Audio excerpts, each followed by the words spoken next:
আসসালামু আলাইকুম ওয়া রাহমাতুল্লাহ। প্রিয় দিনী ভাই এবং বোনেরা, পবিত্র মাহে রমজানের পরে শাওয়াল মাসের মধ্যে 6টি রোজা আছে। এই 6টি রোজা সম্পর্কে আমি আপনাদেরকে 5টি গুরুত্বপূর্ণ প্রশ্নের উত্তর দিয়ে দেব। তাহলে আপনারা খুবই সুন্দর করে এই শাওয়াল মাসের রোজাগুলো 6 রোজাগুলো রাখার সিস্টেমটা জেনে যাবেন ইনশাআল্লাহ। 1 নম্বর প্রশ্নের উত্তরে আমরা জানব শাওয়াল মাসের 6টি রোজা রাখার ফজিলত কি। 2 নম্বরে আমরা জানব 6 রোজার নিয়ত কিভাবে করতে হবে। শাওয়াল মাসের 6টি রোজাকে 6 রোজা নামেই পরিচিত হয়ে থাকে। এই 6 রোজার নিয়তটা কিভাবে করতে হবে। 3 নম্বরে এই 6 রোজা একসাথে রাখতে হবে নাকি ভেঙে ভেঙে রাখলেও চলবে, সেটা আমরা জানব। 4 নম্বরে যদি কোনো ব্যক্তির ভাঙতি রোজা থাকে, সে কি ভাঙতি রোজা আগে রাখবে নাকি এই 6 রোজা আগে রাখতে হবে।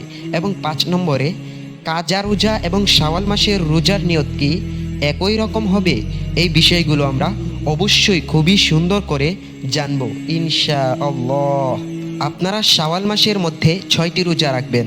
এই 6টি রোজা সম্পর্কে নবী করিম সাল্লাল্লাহু আলাইহি ওয়াসাল্লাম হাদিসের মধ্যে বলেছেন, আল্লাহ রাব্বুল আলামিনের কোনো বান্দা অথবা বান্দি যদি শাওয়াল মাসের মধ্যে 6টি রোজা রাখে, আমার আল্লাহ রাব্বুল আলামিন তাকে পূর্ণ 1 বছর রোজা রাখলে যেমন সওয়াব হবে, আমার আল্লাহ রাব্বুল আলামিন 1 বৎসরের সওয়াব তাদের আমলনামার মধ্যে লিখে দেয়।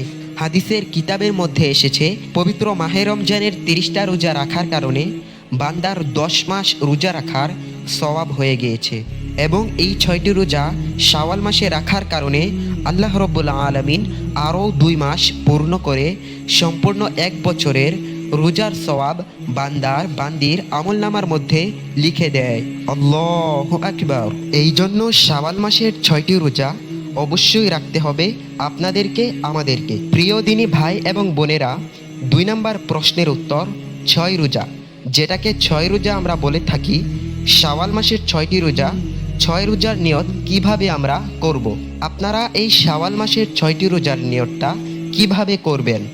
যেহেতু এটা নফল রোজা, আপনারা স্বাভাবিকভাবে নিয়তটা করবেন যে আমি আল্লাহ রাব্বুল আলামিনের সন্তুষ্টির জন্য আমি আগামীকালে রোজা রাখব। বাংলাতে অতি সহজেই আপনারা নিয়তটা করবেন ইনশাআল্লাহ। আমি আবারও বলছি, আপনারা এই শাওয়াল মাসের 6টি রোজার নিয়তটা আপনারা প্রতিদিন এভাবে করবেন, আমি আল্লাহর সন্তুষ্টির উদ্দেশ্যে আগামীকালকে রোজা রাখব। 3 নম্বরে 6 রোজা কি একসাথে রাখতে হবে নাকি ভেঙে ভেঙে রাখতে হবে। আপনারা অনেকেই জানতে চেয়েছেন যে এই 6 রোজা যেটাকে বলা হয় 6 রোজা কি একসাথে রাখতে হবে, যে আজকে রেখেছি কালকের পরের দিন এভাবে একটানা রাখতে হবে নাকি একটা দুইটা ভেঙে ভেঙেও রাখা যাবে। এই নিয়মটার কথা আপনারা জানতে চেয়েছেন। প্রিয় দিনী ভাই এবং বোনেরা, আপনারা এই 6 রোজা যখন ইচ্ছা এই শাওয়াল মাসের মধ্যে তখনই রাখতে পারবেন। মনে করেন শাওয়াল মাসের 1 তারিখে তো ঈদুল ফিতর, 2 তারিখে আপনি একটা রোজা রাখতে পারেন, 2 তারিখে একটা রোজা রেখে আবার 5 তারিখে একটা রোজা রাখতে পারেন, আবার 10 তারিখে আরেকটা রোজা রাখতে পারেন, অথবা 1 তারিখে না রেখে 2 তারিখে না রেখে এভাবে 4 তারিখ 5 তারিখ, অর্থাৎ আপনার ইচ্ছা, আপনি যখন ইচ্ছা তখন ভাঙতে পারবেন, যখন ইচ্ছা তখন রাখতে পারবেন। 2টা রোজা রেখেছেন, ভালো লাগছে না, রোজাগুলো ভেঙে আবার 5-6 দিন পরে আবার রাখবেন। মোট কথা হচ্ছে শাওয়াল মাসের মধ্যে 6টি রোজা রাখলেই হবে, কোনো সমস্যা নেই, আপনি পরিপূর্ণ সওয়াব পেয়ে যাবেন ইনশাআল্লাহ। 4 নম্বর প্রশ্নের উত্তর, যদি কোনো ব্যক্তির কাজা রোজা থাকে, অনেক মা বোনদের আছে কাজা রোজা থাকে, ভাঙতি রোজা থাকে, কিংবা অনেক ভাইদের সফরে থাকাকালীন ভাঙতি রোজা থাকে, যেটা কাজা হয়ে যায়, এই রোজাটা থাকে।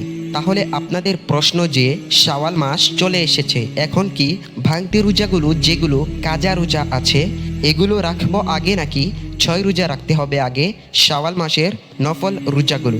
উত্তর হলো, আপনাদেরকে বলছি, আপনারা শাওয়াল মাস যখন চলে আসবে সর্বপ্রথম আপনারা ওই কাজা রোজাগুলো এবং মা বোনদের ভাঙতি রোজাগুলো আগে আপনারা রেখে ফেলবেন। কারণ যদি আপনি কাজা রোজাগুলো না রেখে মারা যান, ভাঙতি রোজাগুলো না রেখে মারা যান, আল্লাহর কাছে জিজ্ঞাসিত হতে হবে আপনাদেরকে।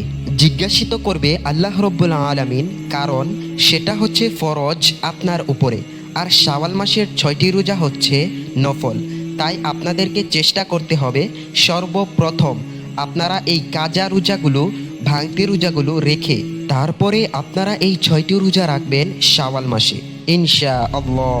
আর যদি এমনটা মনে হয় যে আপনি যদি সবগুলো ভাঙতি রোজা, কাজা রোজা রাখতে চান, তাহলে আপনি শাওয়াল মাসের 6 রোজা রাখতে পারবেন না, শাওয়াল মাস শেষ হয়ে যাবে। আপনি তখন আলেম উলামারা বলেছেন যে অবশ্যই কোনো সমস্যা নেই, তখন ভাঙতি রোজা এবং কাজা রোজা না রেখেও শাওয়াল মাসের 6 রোজা রাখতে পারবে, কোনো সমস্যা নেই। তবে এই শাওয়াল মাসের পরে সামনের যে মাহে রমজান আছে, সেই মাহে রমজানের পূর্বে এই মাসগুলোতে যখন ইচ্ছা তখন ভাঙতি রোজা, কাজা রোজা রাখতে পারবেন, এবং আগে কাজা রোজা, ভাঙতি রোজা না রেখে সমস্যার কারণে 6 রোজা রাখতে পারবেন, কোনো সমস্যা নেই ইনশাআল্লাহ।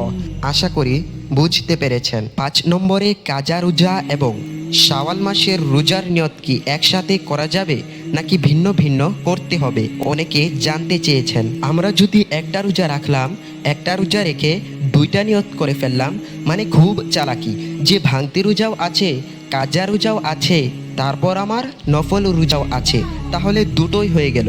এমনটা করলে কি আমার রোজা হবে কিনা, বা কি করা যাবে নিয়তটা, 2টা নিয়ত একসাথে করা যাবে কিনা? প্রিয় দিনী ভাই এবং বোনেরা, আপনারা ভাঙতি রোজা, কাজা রোজার নিয়ত এবং নফল যে শাওয়াল মাসে 6 রোজা, এই 2টার নিয়ত কিন্তু আপনারা একসঙ্গে করতে পারবেন না, করলে হবে না। কারণ একটা হচ্ছে আপনার উপর ফরজ, ফরজের নিয়ত ফরজভাবে করতে হবে আপনাকে, সেটা হচ্ছে ফরজ। আরেকটা হচ্ছে নফল রোজা, আপনার এই 6 রোজা হচ্ছে নফল রোজা, এই জন্য আপনি ভেঙে ভেঙে আপনি একটা নিয়ত করে, ফরজের নিয়ত করে ফরজের রাখতে হবে, যেটা কাজা হয়েছে মাহে রমজানের। এবং আপনি যখন আবার 6 রোজা রাখবেন, নফল রোজা নিয়ত করে এই 6 রোজা আপনাদেরকে রাখতে হবে। তাহলে প্রিয় দিনী ভাই এবং বোনেরা, আশা করি আপনারা খুবই সুন্দর করে বুঝতে পেরেছেন যে পবিত্র মাহে রমজানের পরে যে শাওয়াল মাস চলে এসেছে, এই শাওয়াল মাসের মধ্যে গুরুত্বপূর্ণ 6টা রোজা রাখতে হয়। এই 6টা রোজা রাখলে 1 বৎসরের রোজা রাখার সওয়াব আমলনামার মধ্যে আল্লাহ রব্বুল আলামিন লিখে দেয়। তাহলে চলুন প্রিয় দিনী ভাই এবং বোনেরা, আর কাল বিলম্ব না করে এখনই আপনারা প্রস্তুতি গ্রহণ করে আজকে ভোর রাত্র থেকে রেখে দিন। আস্তে আস্তে করে এই 6 রোজা আপনারা পূর্ণ করবেন ইনশাআল্লাহ। আল্লাহ তাআলা আমাদের সকলকে এই 6টি রোজা রাখার তৌফিক দান করুন, আমিন।